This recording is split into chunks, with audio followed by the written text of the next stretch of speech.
In today's video, we are going to show you how to add a bank account in Vantage Market. Now, Vantage trading platform doesn't require adding a bank for trading.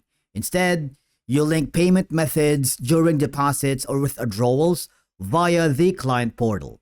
So let's begin. Now, the first thing that you need to do is log in using your credentials, and then I want you to hover to the deposit section at the bottom here, or you can simply click the Funds tab on the top corner. It will open up the Funds client portal. Go to the deposit because this is where you can manage your payout methods by including your bank account. For example, enter the amount here, let's say 69,000, and click the voucher if you have it. All right, and then click the continue button.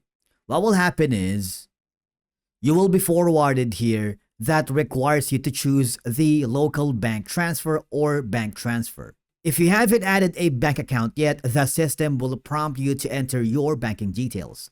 These are going to be the options depending on the region or country that you have used during the registration process.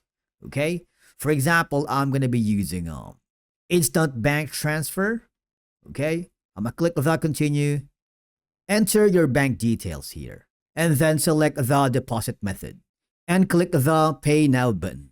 But please take note that your account must be fully verified. The bank name must match your registered name because some regions may have additional requirements and processing times may vary depending on your country. But basically, that's it for today's video on how you can add a bank account in Vantage Markets. Thank you so much for watching. We will see you again in the next video.